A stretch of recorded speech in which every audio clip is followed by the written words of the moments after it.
स्वागत आहे वोलामध्ये. वोला म्हणजे महिला आरोग्य आणि जीवनोन्नती संघटना. ही संघटना USAID यांनी अनुदानित केलेली आहे आणि FHM एंगेज यांच्याकडून संचालित केलेली आहे. भारतात सर्वत्र संहिता CGF द्वारे कार्यान्वित केलेली आहे. नमस्कार. सत्र 5 मध्ये आपले स्वागत आहे. आज आपण आरोग्यासाठी बचत आणि सरकारी योजनांबद्दल शिकू. नमस्कार, मी आपल्यासोबत वोला चॅम्पियन म्हणून संवाद साधत आहे. आपल्या वैयक्तिक आणि मासिक पाळीच्या स्वच्छतेबद्दलच्या चर्चा कशा वाटल्या? होय, आता आम्हाला मासिक पाळीच्या वेळी वैयक्तिक स्वच्छता कशी राखायची हे माहीत आहे. मासिक पाळीच्या स्वच्छतेचे महत्त्व जाणून घेणे खूप उपयुक्त ठरले. तर आता आपल्या जीवनातील आणखी एक महत्त्वाचा पैलू आरोग्य खर्चासाठी बचत करण्याकडे वळूया. मॅडम, याचा अर्थ काय? मला वाटले फक्त आरोग्याची काळजी घ्यायची आहे. आज आपण आरोग्यासाठी बचत आणि गुंतवणूक करण्याच्या महत्त्वाच्या विषयावर चर्चा करूयात. या सत्रात आम्ही खालील प्रश्नांची उत्तरे देऊ. आरोग्यासाठी बचत का महत्त्वाची आहे? बचत आणि गुंतवणूक म्हणजे काय? बचत आणि गुंतवणुकीची साधने कोणती उपलब्ध आहेत? बचत आणि गुंतवणुकीची साधने कोणती उपलब्ध आहेत? आरोग्यासाठी बचत करण्याच्या चांगल्या पद्धती कोणत्या आहेत? नागरिकांसाठी उपलब्ध असलेल्या सरकारी आरोग्य योजना कोणत्या आहेत? या सरकारी योजनांचा लाभ कसा होऊ शकतो? ॲप्रिशिएट ॲपद्वारे आरोग्य खर्चासाठी बचत कशी करावी? मॅडम, आरोग्यासाठी बचत म्हणजे काय? ही सामान्य बचतीपेक्षा वेगळी आहे का? आरोग्यासाठी बचत आर्थिक नियोजनाच्या महत्त्वाची एक पहिली कडी आहे. कारण ही तुमच्या वैद्यकीय खर्चाची भरपाई करण्यास मदत करते. ह्याच्या सहाय्याने अनपेक्षित आरोग्य संकटावेळी आर्थिक सुरक्षा सुनिश्चित करते. आपण काय बचत आहे ते सांगू शकता? दिवसाच्या शेवटी आम्ही आमच्या बरोबर जमवलेले हे पैसे आहेत. पारंपरिकपणे बचत म्हणजे तुम्हाला उपयोगाच्या सर्व खर्चांच्या नंतर उरलेले पैसे. आपण बचत करण्याचा प्रयत्न करतो, तरीही ते खूप कठीण आहे. बचत करण्याचा उत्तम मार्ग म्हणजे खर्च करण्यापूर्वी काही प्रमाणात पैसे बाजूला ठेवणे. म्हणजे जर आपण आपल्या उत्पन्न किंवा पगारावरील बचत काढून टाकली, तर उरलेली रक्कम म्हणजे आपला खर्च. आम्ही कसे बचत करू? कृपया आपण स्पष्ट करू शकता? बचतीचे वर्गीकरण केले जाऊ शकते. बचतीचे वर्गीकरण केले जाऊ शकते. अल्प मुदतीची बचत योजना, मध्यम मुदतीची बचत योजना आणि दीर्घकालीन बचत योजना. अल्प मुदतीची बचत म्हणजे आम्ही थोड्या कालावधीत आम्ही साध्य करू इच्छित असलेल्या गोष्टींसाठी आम्ही ठेवलेले पैसे हे एखाद्या उत्सवासाठी, सुट्टीसाठी किंवा आपत्कालीन निधीसाठी बचत करण्यासारखे असू शकते. मध्यम मुदतीची बचत ही अशी उद्दिष्टे आहेत जी आम्ही 3 ते 5 वर्षात साध्य करण्याची योजना आखत आहोत. या बचतीमुळे आम्हाला घरासाठी डाऊन पेमेंट, व्यवसाय सुरू करणे किंवा मुलांचे शिक्षण यासारख्या भविष्यातील वाढलेल्या पूर्ततेची तयारी करण्यास मदत होते. दीर्घकालीन बचत म्हणजे आम्ही 5 वर्षांनंतर करण्याच्या खर्चासाठी बचत आहे. यामध्ये घर खरेदी करण्यासाठी बचत, मुलांच्या उच्च शिक्षण किंवा लग्नासाठी नियोजन इत्यादींचा समावेश असू शकतो. बचत करण्याचे बरेच मार्ग आहेत. बचत आणि गुंतवणुकीच्या पर्यायांच्या मिश्रणाचा विचार करणे आवश्यक आहे. आपली बचत आपल्या भविष्यातील गरजा, शिक्षण, विवाह इत्यादींनुसार केली पाहिजे. बचत खाते, निश्चित ठेवी, आवर्ती ठेवी, म्युच्युअल फंड, सार्वजनिक भविष्य निर्वाह निधी, राष्ट्रीय पेन्शन योजना. आता बचत खाते म्हणजे काय ते पाहूयात. आपले पैसे बँकेत ठेवण्यासाठी बचत खाते एक सुधारित ठिकाण आहे. जेव्हा आपल्याला आवश्यक असेल तेव्हा आपण जमा आणि माघार घेऊ शकता.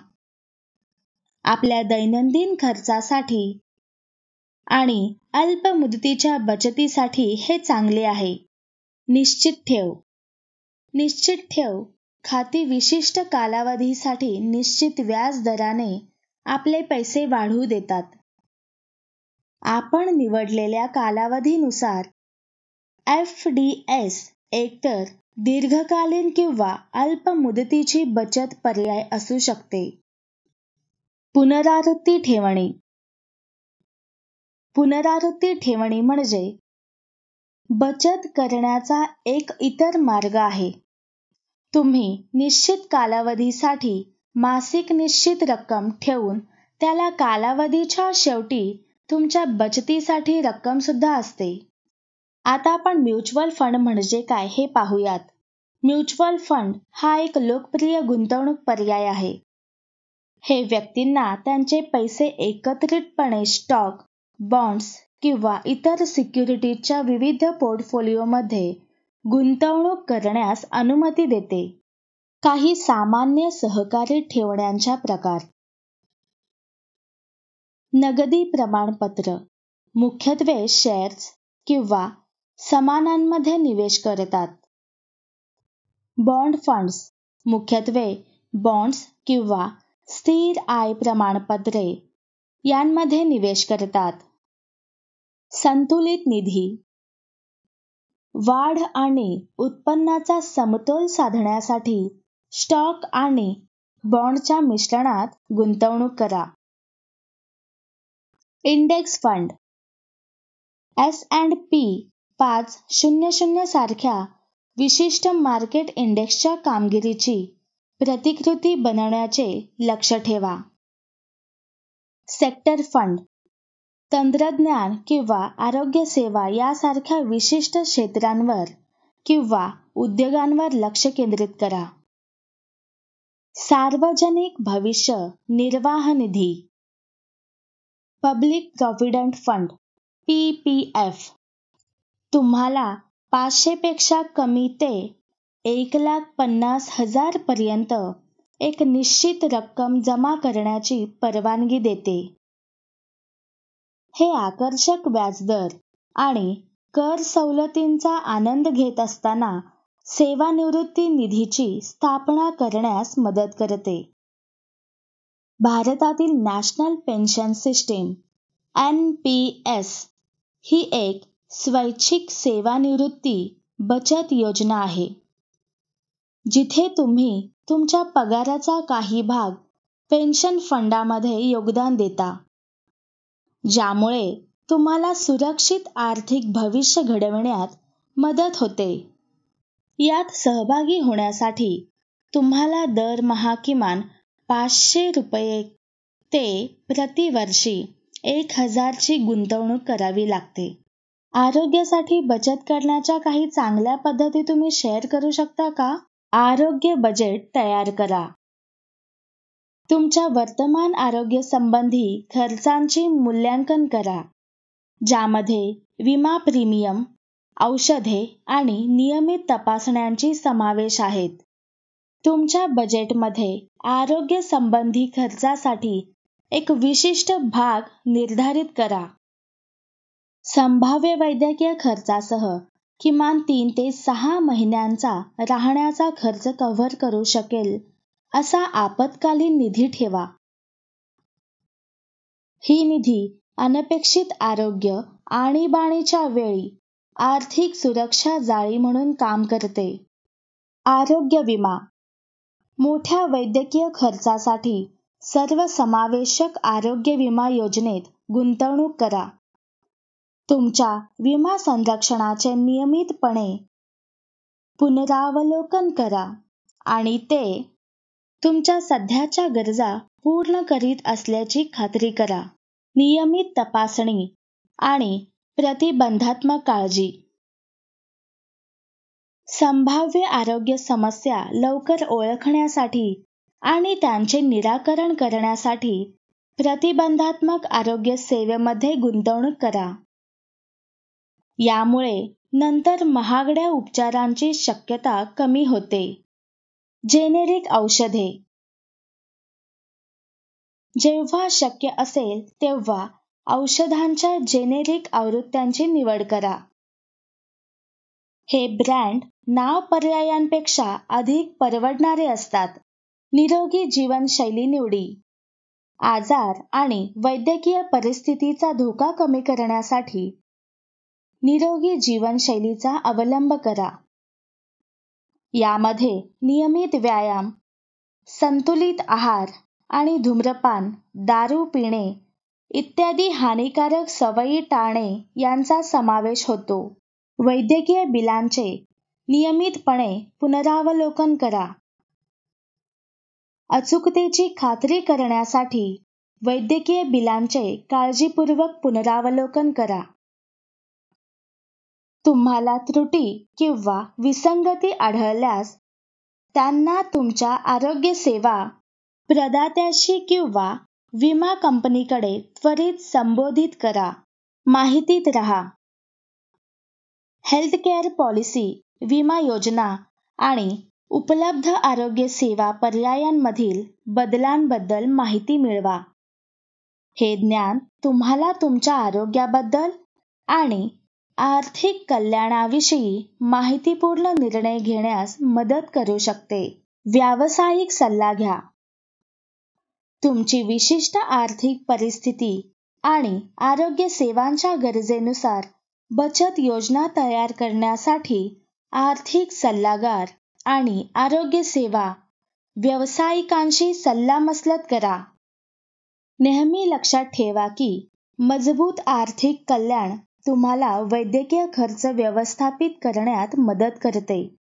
आर्थिक नियोजनासाठी सर्वसमावेशक दृष्टिकोन स्वीकारा, जसे की आपत्कालीन बचत, पुरेसा विमा आणि निरोगी जीवनशैलीचे निर्णय घ्या.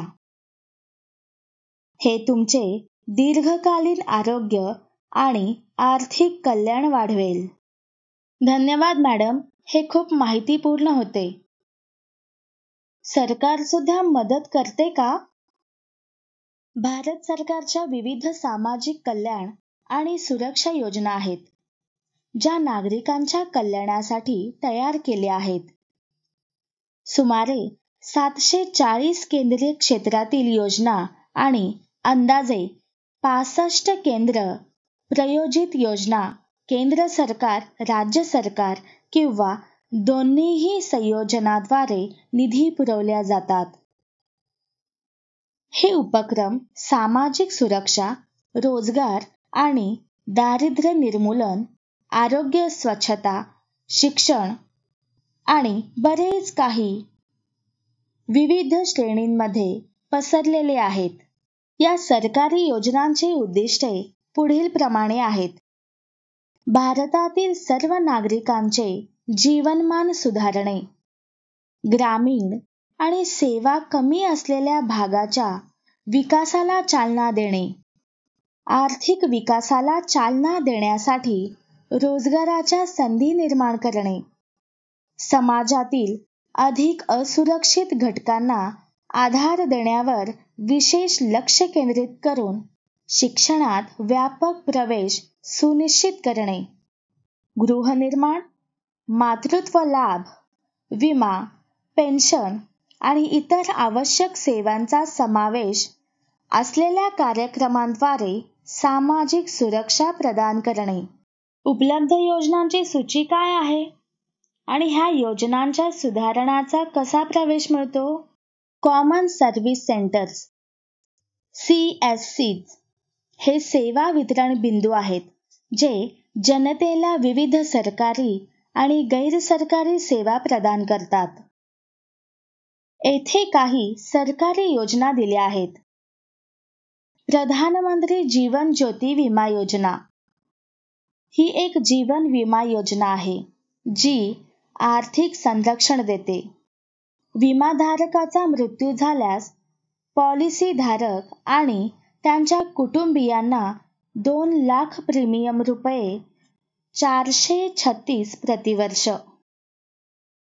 आयुष्यमान भारत ही एक आरोग्य विमा योजना आहे ज्याला प्रधानमंत्री जन आरोग्य योजना असेही म्हटले जाते.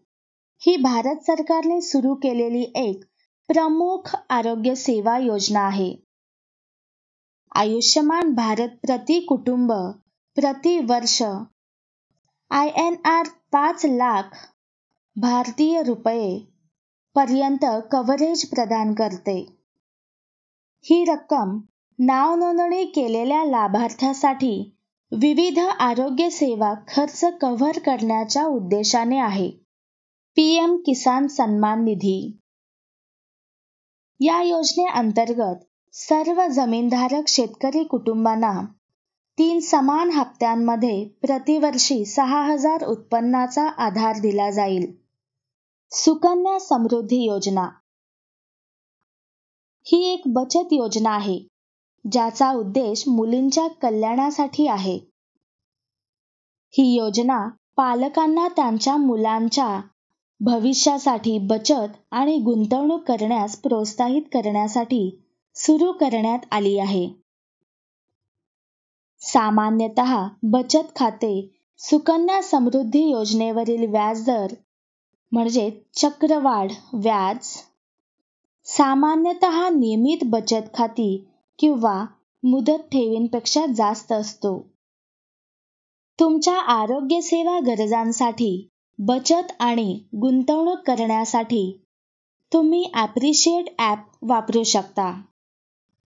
ॲप्रिशिएट हे B2C बचत आणि गुंतवणूक ॲप आहे जे तुम्हाला तुमच्या आरोग्य आणि निरोगीपणाच्या गरजांसाठी बचत करण्यास सक्षम करते. हेल्थ सेव्हिंग हा तुम्हाला तुमच्या आरोग्य ध्येयासाठी जतन केलेला निधी स्पष्टपणे ओळखण्यात मदत करण्यासाठी ॲप्रिशिएटद्वारे प्रदान केलेले पर्याय आहे. निधी तुमच्या खात्यात जमा राहतो आणि कोणत्याही आपत्कालीन वैद्यकीय आणि आरोग्य सेवा गरजांच्या बाबतीत तुम्ही त्यांचा वापर करू शकता.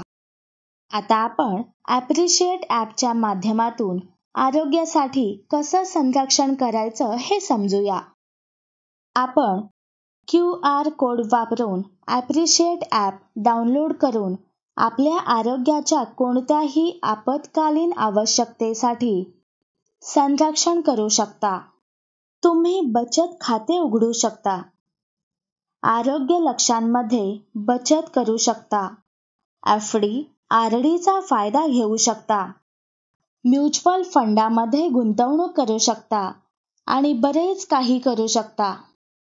अधिक माहिती आणि सहाय्यासाठी कृपया आमच्या सपोर्ट टीमशी 703933254849 वर संपर्क साधा.